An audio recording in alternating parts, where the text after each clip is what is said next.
E já vou pedindo desculpas pelo atraso ao membro do MST e do Fórum Antirracista de São Bernardo, o Carlos Wellington. Muito bom dia. O Marquinhos Souza, coordenador do projeto Meninos e Meninas de Rua. A gente tem muita coisa importante para falar. Meus caros, bom dia. Bom dia, Rafa. Prazer estar aqui com vocês na TV Democracia. Prazer é todo nosso, meus caros. Muito obrigado pela presença. Vou começar com uma questão até um pouco mais leve, gente, porque é impressionante, assim, como as duas CPIs, né, caso do 8 de janeiro e do MST, promovidas inicialmente pelos bolsonaristas, saíram pela culatra. É impressionante, cara. No campo do 8 de janeiro, não precisa nem dizer, né? Os caras convocaram lá, querendo investigar o Lula, etc., acabaram com o hacker e com o Cid, falando muito mais que eles gostariam. No campo da CPI do MST, a sua vez, que aí vai ser o foco do nosso debate aqui, parece que eles não vão conseguir nem aprovar um relatório final. Né? A oposição aqui calcula que vai sair sem nada no relatório do MST. É triste porque é dinheiro público, né, meus caros? Mais uma investigação contra o MST.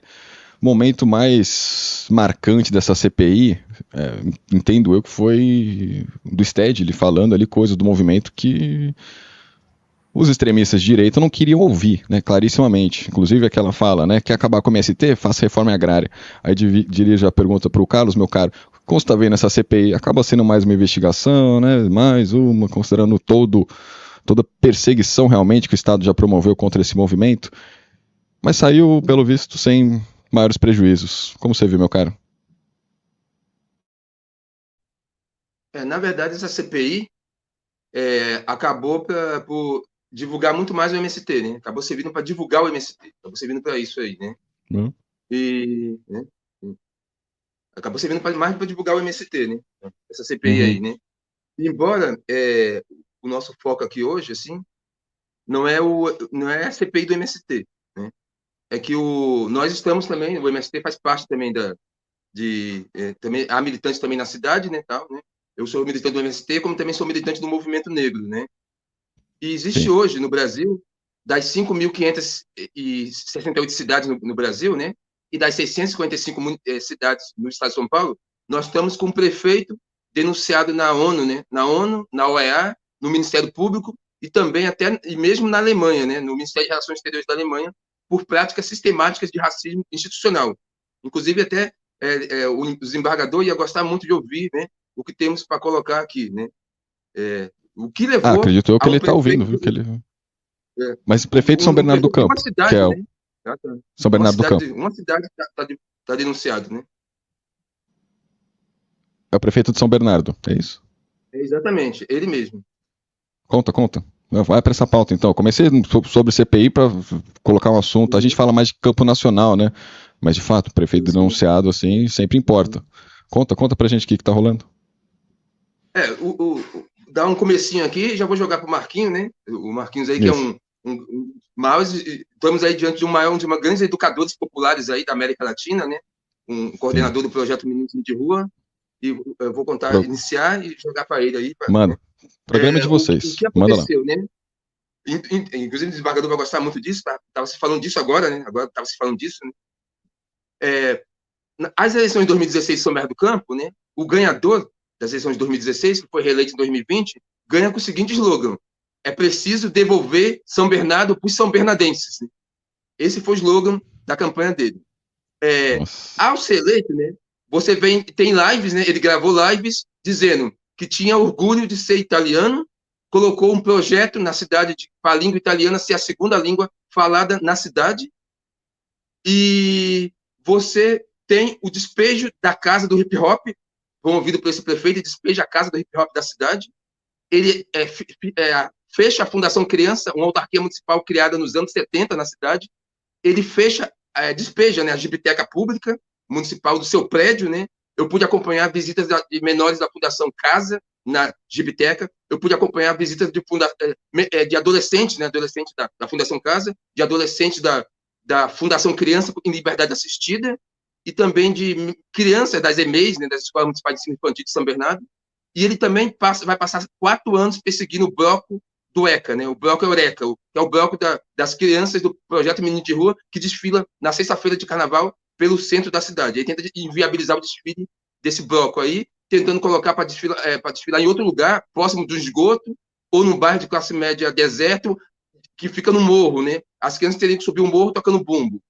E também você tem, na cidade, um despejo de um templo religioso de matriz africana que estava na cidade desde os anos 80, né? E foi criado nos anos 80. E também, em 2017, São Bernardo do Campo foi a única das 7 cidades do ABC a não aderir ao feriado municipal, né, da consciência negra. Tinha um feriado instituído, mas ele foi o único dos 7 prefeitos a não considerar o feriado, sendo que foi feriado também na capital, no Osasco, Guarulhos, Campinas, Suzano. A gente desconfia que a única cidade do estado de São Paulo, o feriado municipal da consciência negra instituído, ao não ser feriado em 2017, foi em São Bernardo do Campo. E também, em São Bernardo tem uma portaria, existe uma portaria chamada Departamento de Promoção de Igualdade Racial. Esse atual prefeito de São Bernardo do Campo levou de 1 de janeiro de 2017 até 2022 para nomear alguém para esse Departamento de Políticas de Promoção de Igualdade Racial. E nomeou um homem branco que até hoje ninguém sabe quem é esse cara, ninguém viu a cara dele. Assim. E para finalizar, para jogar para o Marquinhos, né, tivemos em São Bernardo do Campo, no dia 20 de novembro de 2021, uma festa alemã no dia do feriado municipal da consciência negra.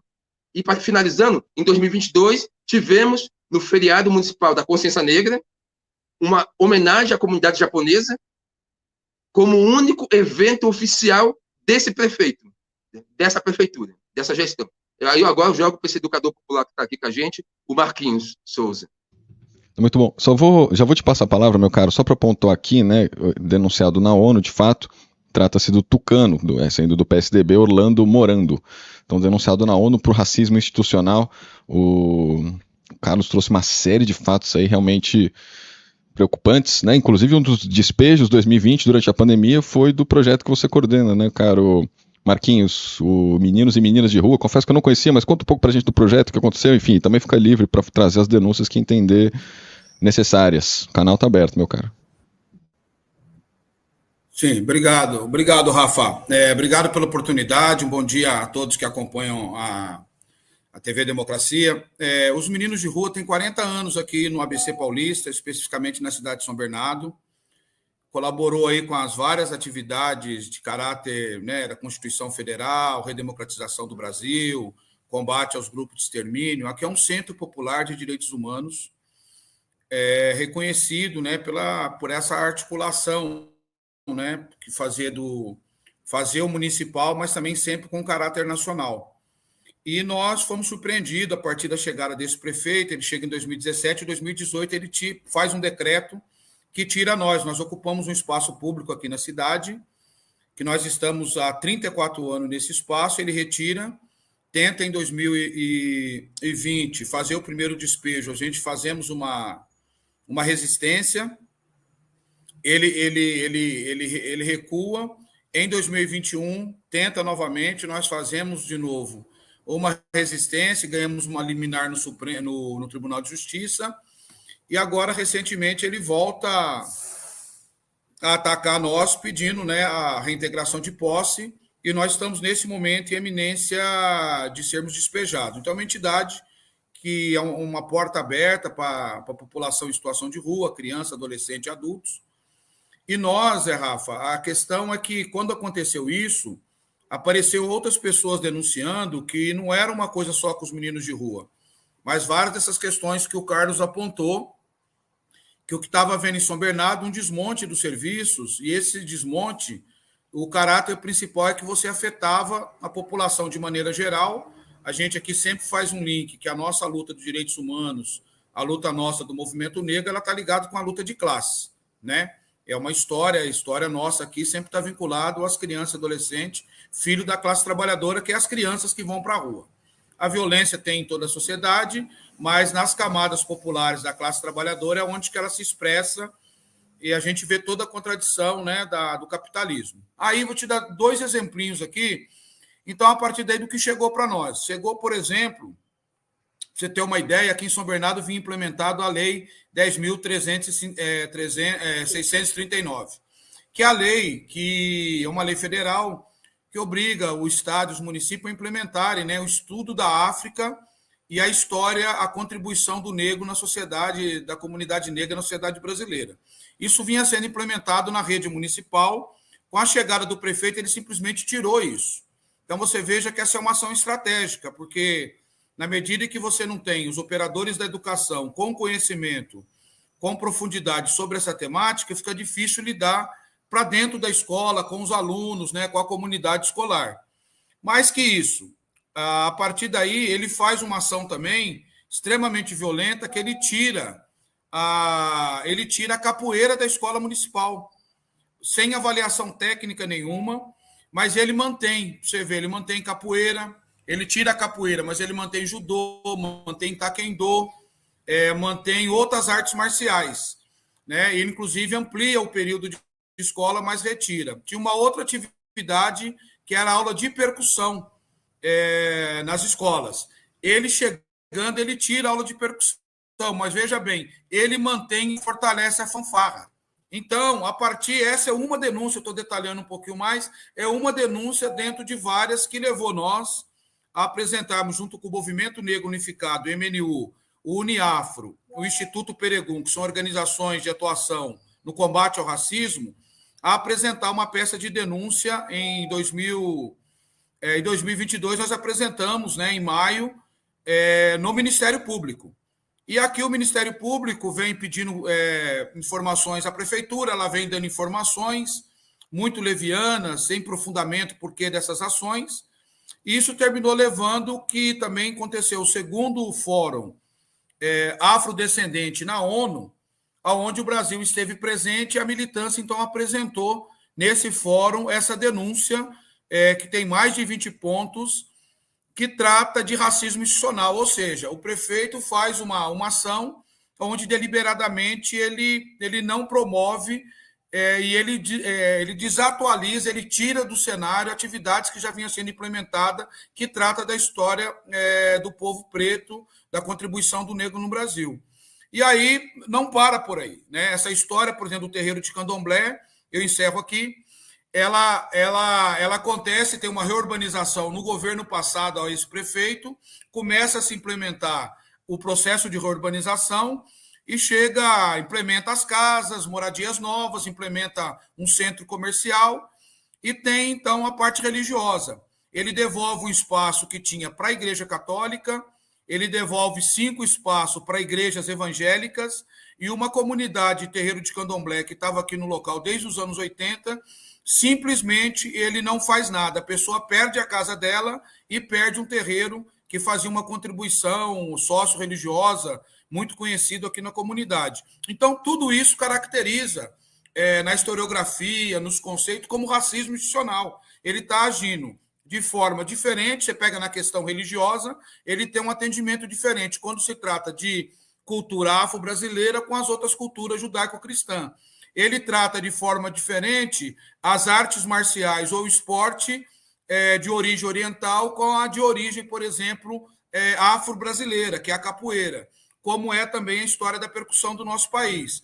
Ele tem derrubado mais de 750 casas nas comunidades e alguma no centro. No centro é para reurbanização, para processo de mobilidade urbana.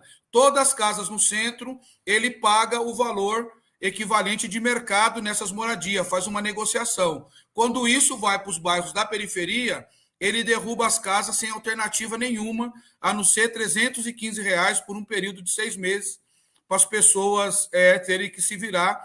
Pessoas que moravam nesses locais, Raif, há mais de 30 anos. Então, não tem outro nome para dar para essas práticas que não seja racismo institucional pensado que prejudica uma população que é 33,8%. Nós estamos falando, no mínimo, de 287 mil pessoas que são prejudicadas pelas ações políticas da Prefeitura Municipal de São Bernardo do Campo. Da maior gravidade isso, gente. Não preciso nem dizer que o Orlando, o prefeito de São Bernardo, apoiou o Bolsonaro em 2022, né? Tá bastante claro isso. E, bom, é uma lista de 40 tópicos, né, gente? Eu vou mandar no grupo pro pessoal da comunidade aqui. Vou encaminhar, inclusive, agora. Mas, Carlos, para o ano que vem, previsão de que ele não se reeleja. Agora, que coisa, inclusive, em São Bernardo do Campo, que é uma cidade histórica, inclusive para o atual presidente da República, o Lula, toda a história das greves, né? como você vê assim, a política da cidade permitindo esse tipo de coisa? Porque o prefeito foi eleito, né, cara? Ou seja, como que a sociedade está se posicionando na sua avaliação em relação a essas denúncias? Então, quando a gente conta, aborda uma pessoa na rua e conta o que aconteceu, quando ela fica sabendo, ela se choca. Querendo ou não, o racismo é algo que choca na sociedade brasileira. Tem uma sociedade muito racista, mas que ninguém se vê como racista. Então, as pessoas se chocam quando sabem que o prefeito, né, quando ficam sabendo que o prefeito demoliu um teatro de um céu em um bairro de periferia de nome Três Marias, em um bairro de gente preta nordestina que foram removida de área de risco. As pessoas se chocam quando ficam sabendo disso. As pessoas ficam chocadas, né, quando ficam sabendo que hoje escolas da periferia, 3 escolas da periferia, por exemplo, que não tem quadra, tem 3 aulas de italiano por semana, assim. Né? Qual o nexo, Que qual o isso, né, sentido? cara? Então, as pessoas ficam chocadas com isso aí, né? E as pessoas também ficam chocadas quando ficam sabendo que, no fundo, o atendimento social hoje, atendimento social na cidade, é no fundo de um quartel da Polícia Militar. O conselho tutelar hoje na cidade é no fundo de um quartel da Polícia Militar. Atendimento O para pessoas que saem do atendimento, sistema carcerário de reinserção é no fundo do quartel da Polícia Militar. Atendimento para a população de rua é no fundo do quartel da PM. As pessoas se chocam quando ficam sabendo dessas coisas aí. Né? Mas tem que nossa. chegar a informação. Assim. Como você vê, Marquinhos, também? Essa reação das pessoas, cara, impressionante. Aliás, eu tô achando que tem, assim, dentro das PMs de São Paulo, inclusive, essa orientação. É que vocês não veem aqui o jornal todo dia, mas minha casa já alagou, gente, só pra contar um episódio assim. A reunião sobre o alagamento foi num clube de tiro, marcado por policiais. Uma coisa estranha. Eventos na Universal, enfim, de fato, muito distorcido, né? A escolha. Muito distorcida a escolha desses locais. Mas como você vê também, Marquinhos, a história da reação de eleitores, inclusive, ele não pode disputar a reeleição, mas que circunstância, hein? É uma situação bem difícil, né? Para você ter uma ideia, eles vêm perdendo a narrativa da opinião pública, né? Porque realmente são fatos chocantes, né? Quando a gente consegue colocar isso de forma sistemática, as pessoas ficam chocadas, né? Então, quando você pega essas atividades, né, você privilegiar atividades de outras comunidades, né, internacionais, como a Alemanha, né, e como o Japão, no Dia da Consciência Negra e no desfile cívicos que nós tivemos agora do 20 de novembro, 20 de agosto, feriado na cidade, você viu um monte de crianças com bandeirinhas italianas. Então, a gente não tem nada especialmente contra as comunidades, mas é um símbolo, né? São símbolos, né, que para nós é muito, muito forte, né, de uma comunidade numa cidade que teve uma tradição, uma grande mobilização, foi muito importante para a redemocratização do país, né, uma presença forte da classe trabalhadora organizada, e, ao mesmo tempo, aqui foi criado, né, o Carlos apontou um pouco, um comando de operações integradas. Quais são o resultado, Rafa? Que está na denúncia que nós levamos para a ONU e está no Ministério Público. É um dado que pouca gente conhece. São Bernardo, lamentavelmente, está colocado como a 28ª cidade que tem mais mortes praticadas pelas forças de segurança pública. E no estado de São Paulo, ela é a 3ª cidade que mais tem morte praticada pelas forças de segurança. Só que esses dados aparecem de forma geral. Tudo isso que nós estamos falando para vocês está baseado em fatos, em pesquisa. Por exemplo, essa informação é do Fórum Brasileiro de Segurança Pública, onde nós não temos informação dessas mortes, como ocorreram, se abriu inquérito, se teve processo, quais foram as condições, quem são essas famílias. O que nós sabemos é que, a nível nacional, as informações que tem é que a população negra termina sendo alvo das ações de violência praticadas pelas forças de segurança pública. Então, se nós levarmos isso, trazemos para São Bernardo, vai indicar que, muito provavelmente, boa parte dessas pessoas assassinadas sejam pessoas não brancas. E isso, para nós, a gente entende, né, que a luta específica, a luta identitária é uma coisa. Para nós, aqui, nós estamos falando a luta da maioria do povo brasileiro, que é um povo trabalhador, né, que é um povo que sai, né, nos primeiros ônibus, né, no primeiro metrô, nos primeiros trens, para estar ficando o dia inteiro fora para conseguir trazer o pão de cada dia no final de casa para sua família. Estamos falando da classe trabalhadora precarizada, que é uma chaga que a elite, principalmente a elite econômica, né, não quer discutir, que é a história, né, da construção do negro no Brasil e a contribuição dos trabalhadores negros no país. Isso não foi passado a limpo. E quando a gente pega um prefeito que faz isso de maneira deliberada, é que ele achava que o povo negro, que o movimento negro ia se calar. Mas não, a gente conseguimos organizar, é uma peça que tem um peso de fundamento, né, inclusive com os acordos internacionais que o Brasil é signatário, né, dos acordos, inclusive também da própria legislação nacional, onde que tem o flagrante descumprimento. Mais recentemente ele assinou para você ver como é que o negócio aqui é pesado, Rafa. Ele recentemente agora assinou um acordo com o Ministério Público de São Paulo de cidades antirracistas, se propondo a fazer algum serviço para a cidade. Então, na verdade, o movimento negro está pautando ele. A pergunta que nós deixamos aqui é, tudo bem, então vai implementar conselho de igualdade racial, tudo bem, vai implementar uma secretaria para combater enfrentamento ao racismo, pensar num plano municipal, para nós tudo bem. Então, quem acha que é mimimi, a resposta é essa. Ele está se movimentando para dar resposta.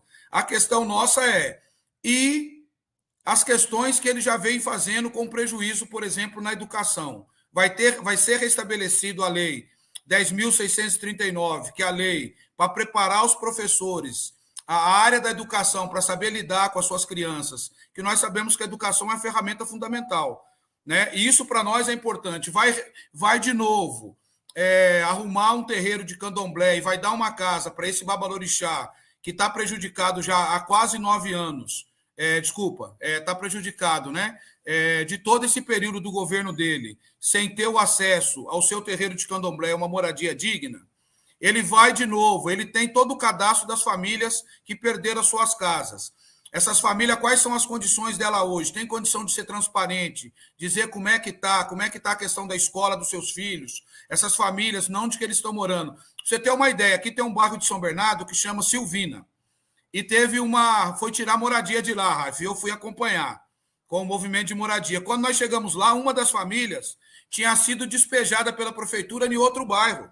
Ou seja, pagando R$300, a pessoa sai de uma condição de vulnerabilidade e entra numa condição de alta vulnerabilidade. A mulher com 2 crianças, estava sendo removida pela segunda vez pelo impacto do racismo, porque eles tiram as famílias, destrói a casa e não oferece alternativa de moradia. O que acontece? Muitas dessas pessoas vêm trabalhar para a rua, vira pessoas em situação de rua, porque não tem projeto de habitação. E, ao mesmo tempo, as famílias que estão no bairro do centro, quem mora em São Bernardo, a região em torno aqui do centro, que foram removidas, ganharam exatamente o preço de mercado das suas moradias. Então, é 2 pesos, né? É uma mesma ação, mas trata de forma diferente as pessoas a partir da sua cor de pele. E da sua classe social e política, na verdade, né?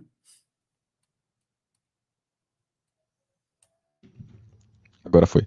Agradeço muito as denúncias, gente, porque eu não tinha ideia de que isso estava acontecendo nesse nível em São Bernardo. Aí um pouco nesse sentido também, para concluir, aí pode responder cada um a sua vez, né? Começando aqui pelo Carlos, que a gente mantém essa ordem. E até um ponto que os nossos despertonautas aqui abordaram, um pouco no campo da reação a isso. Vocês procuraram a ONU, mas se for para a ONU, suponho que aqui os mecanismos internos não estão funcionando, suponho, né? Mas como que foi a repercussão dessas denúncias na Câmara de Vereadores, na imprensa, no judiciário? Teve alguma coisa aqui também? O que aconteceu é o seguinte, no Ministério Público, nós fizemos a denúncia 25 de maio de 2022. Nós achamos, pela gravidade, nós estamos pedindo celeridade do MP. Porque o que ele está fazendo? O MP pede informação para o poder público dá informação, e ele estuda as informações, pede mais informações, traz informações, estuda e não dá um veredito. Então, para nós aproveitar aqui a TV Democracia, que nós queremos que o Ministério Público diga, a partir do que está sendo, do que ele colheu, a partir da denúncia nossa, o que ele vai fazer com essa denúncia. Nós temos urgência, porque racismo é um crime hediondo. Então, a gente não pode, tem que tratar ele com o peso que ele tem. E a nível da ONU foi extremamente importante, porque além da ONU, nós denunciamos também, Rafa, nós denunciamos na CID. A CID é a Comissão Interamericana de Direitos Humanos da OEA. Então, foi denunciado também o racismo institucional, e mais recente, nós tivemos militantes nossos na Alemanha e teve uma reunião com o governo da Alemanha, o Ministério de Relações Exteriores, e nós fizemos a denúncia. Inclusive, o Ministério de Relações Exteriores fez um acordo, né, nesse diálogo, que ele vai vir aqui no Brasil e vai estar querendo ver em loco toda a denúncia que nós estamos fazendo. E nós queremos aí, vamos dar aí para a TV Democracia, assim que tiver agendado. Então, está vindo, o governo alemão está vindo para São Bernardo conversar com as pessoas que estão sendo impactadas pelo racismo institucional. Entre outras coisas, porque você sabe que o ABC tem muitas indústrias, e entre elas tem muitas indústrias grandes de porte que são da Alemanha. E para eles esse é um tema muito caro. Então, esse tem sido a repercussão, né? A pauta da ONU realmente trouxe visibilidade, deu mais visibilidade para isso. Eu acho que mais de um ano, pela gravidade do crime, está mais de na hora do Ministério Público dizer o que ele vai fazer com a denúncia. Até para a gente poder se movimentar a partir do parecer do MP. Gente, infelizmente a gente não tem mais tempo, mas estamos atentos sim ao que está acontecendo. Qualquer novidade, procurem a Bruna, né, que é quem cuida da produção, mas qualquer coisa também podem me procurar, sim. A gente tem um jornal de tarde, qualquer denúncia informativa, estou à disposição. E vamos ver ano que vem também, né, que tem eleições municipais, a ver, expressão espanhola que estou usando, mas se o eleitorado percebe, né, o que está acontecendo, é importante denunciar, importante a palavra de vocês ecoando pelo país, gente. Muito obrigado pela entrevista e repito que estamos à disposição. Força nessa luta aí que é muito digna, meus caros. Um ótimo dia. Muito obrigado. Então, obrigado pela oportunidade. Até sempre. Abraços. Valeu, galera. Ótimo dia. Força no campo das denúncias tão importantes, né, minha gente? Tudo de bom. E eu vou tocar aqui, galera, nosso jornal. Vamos falar um pouquinho manter um pouco o assunto ONU. Eu vou até estender para o James Onick, mas só lembrando, né, galera, é um assunto regional de fato, uma prefeitura, né, não só regional como municipal. Mas entra naquela lógica de linha editorial que a gente aborda por aqui. Uma coisa que acontece num ponto específico da nação, a gente trata quando pode ter aspectos nacionais, ou seja, um prefeito que apoia o Bolsonaro, partindo para cima da população negra de sua cidade, assim, triste, mas é muito simples a gente deduzir que isso acontece em outras cidades no país também, né? Então, se vocês têm relatos desse tipo também, na cidade X, Y, não precisa ser de São Paulo, né? Afinal, também, quanto mais distante do eixo Rio-São Paulo, as denúncias costumam, infelizmente, ter menos eco. Então, qualquer coisa, nos avisem aí, a gente aborda casos de outras cidades que, eu repito, tem impacto nacional, né? Eles usam, isso acaba incentivando outros prefeitos, acontecem essas injustiças que ficam impunes em outras nações, em outras cidades, é inacreditável, mas boa pauta da Bru e ótimas denúncias dos nossos entrevistados de agora. E vamos manter o assunto internacional. Eu quero manter esse assunto só para fazer uma pergunta para o James, depois vamos falar de G20, né, situação de outras nações, tem notícia pesada sobre a Armênia também, eu lembrei até de você, professor, esse fim de semana. Muito bom dia, meu caro. Mutado. Bom dia, Rafa. Bom dia, Despertonautas. Realmente uma semana que promete muito, né, Rafa?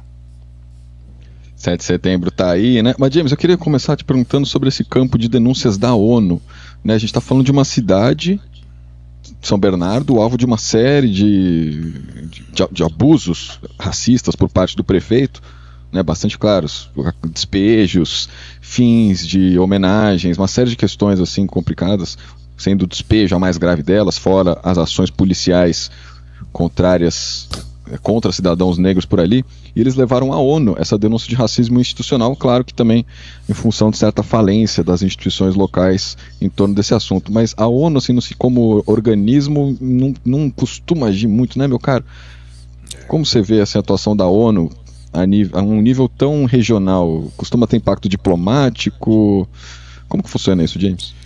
Eu acho que você, mais uma vez, foi feliz quando você falou a palavra diplomático, Rafa. O que acontece é exatamente isso.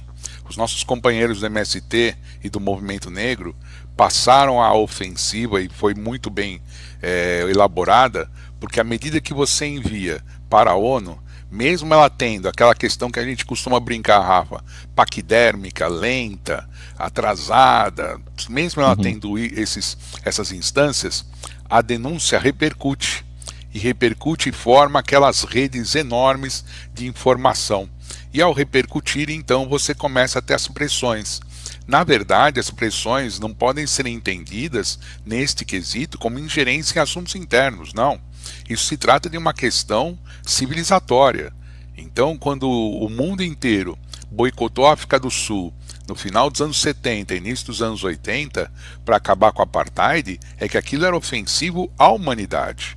Então, nesse sentido, os nossos companheiros foram no caminho certo e mereceram essa repercussão, porque realmente precisa se denunciar qualquer tipo de ingerência, ou melhor, qualquer tipo de má influência do poder público brasileiro numa questão como essa que nós estamos devendo há 500 anos, há 400 anos, há 300 anos. Temos dívidas enormes com a população brasileira. Então, Rafa, esse sentido faz com que a reflexão em relação à ONU seja realmente do campo diplomático. É uma forma de você jogar num ambiente maior. Tá aí, né? Ainda tem braços ali da ONU que funcionam bastante explicitamente.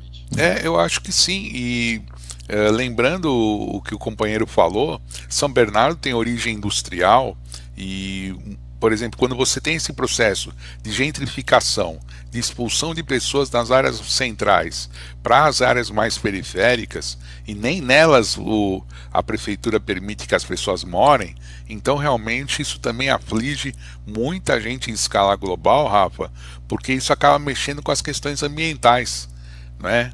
E, invariavelmente, você tem a expulsão para a ocupação de áreas de mananciais, de reservas florestais, de beirada de rios, de córregos. Isso também acaba repercutindo negativamente para a Prefeitura de São Bernardo. Perfeito, James. Vamos acompanhando essa história. Qualquer coisa eu trago ela de novo para você, né? Qualquer avanço por ali. Sem dúvida. Acho que já tem, achei tem uma pauta fantástica, viu, Rafa? A Bruninha, né? Ela encaixa exatamente com o perfil da TV Democracia, que é trazer voz a esses instrumentos importantes. A gente gosta muito de entrevistar deputados, ministros, presidentes, ex-presidentes, mas vou te falar que as entrevistas que eu mais gosto são com as pessoas, viu? Sinceramente.